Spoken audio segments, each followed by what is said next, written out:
နေ့တိုင်း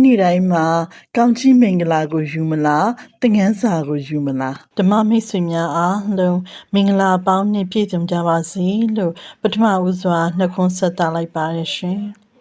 ဒီဗီဒီယိုလေးကတော့တရားချစ်သူတူက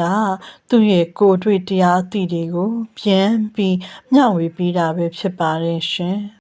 ဒီတရက်နှစ်ရက်အတွင်းလောကဓာတ်အတိုက်ကျမစီလာပါတယ်မိသားစုကမဟုတ်ပါဘူးတခြားကပါ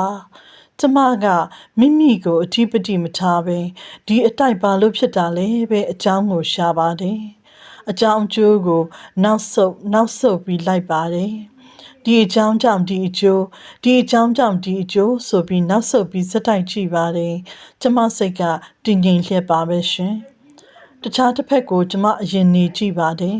သူလည်းမမှားပါဘူးကျမနေရာကတဖန်ပြန်နေကြည့်ပါတယ်ကျမလည်းမမှားပါဘူးနော်အားလုံးဟာအကြောင်းကြောင့်အကျိုးဖြစ်နေကြတာပါ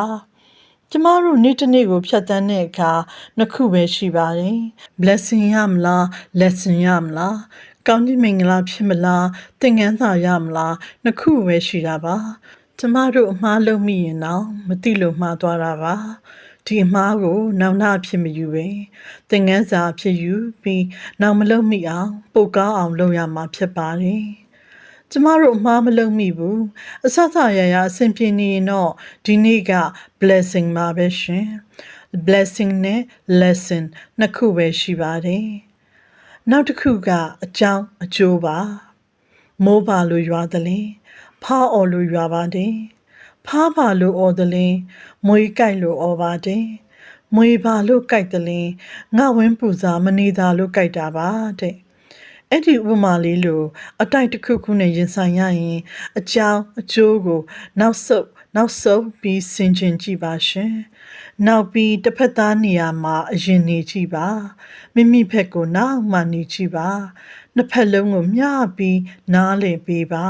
အေးချမ်းသွားပါလိမ့်မယ်ကျမပြောတဲ့အထင်မှာမိမိကိုအဓိပတိမထားပဲအကြောင်းအကျိုးကိုအဓိပတိထားပြီးကိုချင်းစာတတ်ဖို့ပြောပြထားပါတယ်ကျမရဲ့အတိုက်ကလေးတွေကဒီလိုနှလုံးသွင်းလိုက်တိုင်းပူလောင်မှုမဖြစ်တော့ပဲတည်ငြိမ်နဲ့တရားတော်ဉာဏ်ရှင်လာလို့လေငါတော်တော်ဟုတ်လာပြီပေါ့နှလုံးသွင်းတတ်ရင်အေးချမ်းပါတယ်ရှင်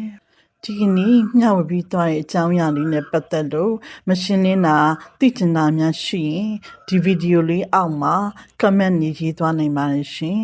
အလင်းတင်တယ်လို့ဗီဒီယိုလေးတွေထပ်လုပ်ပြီးပြန်လည်ဖြည့်ချပေးသွားမှာဖြစ်ပါတယ်နားဆင်ပေးခဲ့တဲ့အတွက်ကျေးဇူးအများ